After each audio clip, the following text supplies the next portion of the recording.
Hey, how's it going, Giacomo? It's going good. Thanks for inviting me to your backyard here. And we've got a little setup here, your two-man tent in your backyard. Last time I checked, it was -14, but the wind feels like -26. What's the attraction of camping in this kind of weather? Well, this is beautiful. You know, there are 12 months of the year. Why stop camping for those wonderful 3 months that is a little frigid? And I describe where we're at right now as my practice court. Winter camping can be unforgiving, and a great place to test it out is in your backyard. And how long have you been doing this for? I've been camping for many years. Since '84, I started doing backwoods camping. I'm a cop who just retired after 30 years of experience. And to escape from some of the frustrations and the challenges of policing, I got into the backwoods, and it was a wonderful way to purge the soul. And is there a special attraction to winter camping? Well, there's no bugs. There's no challenges for campsites. Also, the ground is beautifully soft under the snow, but it is also very challenging and unforgiving. Right. So for people thinking of trying this out, what would you suggest as a first try? First try is your backyard, absolutely. Read as much as you can, find a friend who's done it, and that's the only way to do it safely, I suggest. My philosophy in camping generally is rough it in comfort. There's no reason you have to rough it out there uncomfortably. If I'm not comfortable, warm and dry, I'm not going to go camping. And because of my experience and my equipment, that's the target I go for. All right, let's talk a little bit about what you brought out here. Well, I've got my snowshoes out here as well, and my poles that go with them. That was to stamp down the ground so I could put my tent on. And then I've got a winter expedition tent. The difference between that and a regular tent, apart from a few $100s, is it's designed to hold a snow load. And also it's warmer, the way it's designed with venting and other issues. So you can put in a candle lantern in there, a couple of bodies, and it'll be warm and toasty. Why don't we hop inside? Sure, let's go. All right.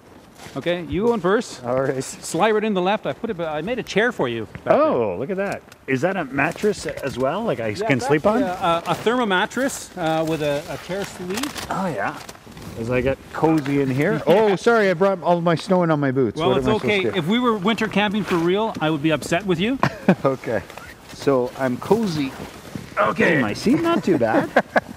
I'll let you get into your seat as well. Okay, and then we'll chat. So this is a two-person tent. We're, yeah, I guess we need to be on good terms, eh? Yeah. When you're going camping, certainly camping like this, the person you're with, you've got to enjoy their company. Right. I mean, we're kind of, our necks are a little kinked, and we're kind of almost straddling each other's legs a little bit, but it works. Okay. What other gear have we got here that's essential? What we've got here is we've got some thermopads underneath our sleeping bags, which is really essential. I've got an overbag and then a nice down bag underneath it, and the two of them together makes it good to at least about -30. It's a big difference in here already because I'm not feeling any of the wind at all. So. Oh yeah, the wind's huge. There's basically 3 things you have to worry about winter camping, and it's the 3 W's: wind, water, and warmth. Warmth being your insulation, and water, you can't get wet, and the wind. So if you can block those, and we've done most of that right here. And if that's not enough, though, we need a little bit of heat. What's this little candle lantern in front of us? Well, once we zip up here, and you'll notice that we're getting a certain amount of heat already building, and plus the candle lantern, it can get quite warm in here. And it's just a little cylinder device here hanging from the top of the tent? Yeah, I've got several ones made out of different brands. Just place it in a safe place inside your tent, not anywhere near the fabric. And you let it go, and it really helps. And inside is just a regular wax candle? No, this is a special candle kit. Okay, what's It's designed for that. But it is a wick. You're going to have an open flame in your tent? No, not really. I mean, it's protected by a glass sleeve, so it's not too bad. But I do suggest when you do light it, you have to be careful, because that's when you do have an open flame, that very moment where you're lighting it. Then you secure it back into the candle sleeve. Is there a risk of carbon monoxide? Can you have this thing running the whole time you're sleeping? Well, it's not supposed to. It's not recommended. So you just have to be careful. What other gear would you have to think about bringing other than warmer stuff, things that work well for winter camping? Well, winter camping, there's all sorts of little tricks. Number 1 is good underwear. You can't underrate that at all. A good synthetic underwear, polyester, polypropylene, some of those that wicks away the moisture and keeps you dry. It's wonderful. But here's a little trick I'm going to talk about right now. You've got what it looks like a giant Nalgene bottle in front of you. Yes, Nalgene's a particularly good brand because it's leak-proof, and this is important for your pee bottle. Now you have the word pee taped on it. Now, there's a couple of reasons why I've done that. Let me tell you why I have a pee bottle in the first place, then I'll explain the merits of it. When you're tucked in your sleeping bag, the only thing that's keeping you warm is your body heat. And so your body's your fuel, your stove. So when you have to get out of your sleeping bag, you've lost all that heat. So you don't want to get out of your sleeping bag any more than you can. So this pee bottle allows you to... You're opening it up.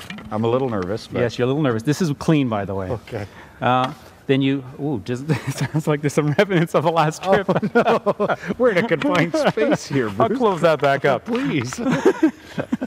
Okay, I think we get the idea. In any case, so you deploy your natural peeing device, right? And then you do your business, close it up tight, you place it in a safe place in your tent. Can it keep you warm? You can too, because you are deploying body heat into this, and you could actually put this inside your sleeping bag as well.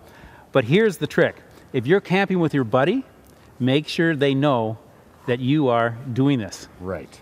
That's why I got the tape on here, so in the middle of the night when you can't see, you have the difference between your pee bottle and your drinking bottle. Yes. I like it. Okay. Is this something that a family can do even with young kids? Oh yeah, everybody can do it. But I would suggest if you got young kids, test it out in your backyard first, because it is fairly unforgiving, and unless you have the right attitude and the right equipment, it may not be enjoyable. What about the thought of a campfire? You've got this little candle lantern to keep you warm, but a big fire, isn't that a way to go? Well, all those survivalists always talk about campfires to keep you warm. That's true. But the way I generally camp is I'm skiing or I'm snowshoeing to a location, and then once it starts to get dark and cold, I curl up into my tent, get the candle lantern going, pull out some cards, and spend the night playing cards with your good friend. Outside, exposed, is not really the best way to keep yourself warm. The campfire is really gives you a nice warm ambience, but it doesn't keep you warm. So good for the romantics, but not for the realists. Absolutely, yeah. And a survivalist too, if you're in a position where you need a fire to keep you warm and you've got a proper lean-to, yeah, there's issues for that. But I'm not a survivalist. This is about being comfortable in the backwoods. Right. Have you had any close calls? Well, I've had many close calls. My winter camping experiences, I've been fairly safe, but there was one time I remember I was about 6 hours away from anywhere. We set up our tent. It was about minus 35 out. We were getting a little cold. We chowed down our dinner. We were getting colder. We were starting to build a quinzhee, and for those people who don't know, it's basically a snow shelter. And if it wasn't for us expelling the energy and getting that food into our furnace, it would have been a little scary. So once we built the quinzhee, the hypothermic symptoms disappeared. We were nice and warm and cozy. We were tucked in our quinzhee, and again, the cards came out, and we were relaxed and warm. But for a moment there, it was a little scary. I've never been hypothermic before, and I was there at that time for a very short period of time. So all that stuff to keep in mind to make it safe, but this is still very doable. I mean, I'm pretty comfortable here. Oh yeah, it's wonderful. There's something rather decadent and enjoyable to be inside a tent, minus 35 outside, and you're cozy as can be. It feels like you've almost you're at one with nature. Not to say be arrogant, but you've defeated Mother Nature a little bit. With some respect, a good dose. With a great deal of respect, I might say, yes. Well, I'm already feeling like if I were out in the woods with you in the wintertime, I'd feel like I'm in good hands. So thank you, Bruce. Thanks for sharing your tips. Hey, it was my pleasure.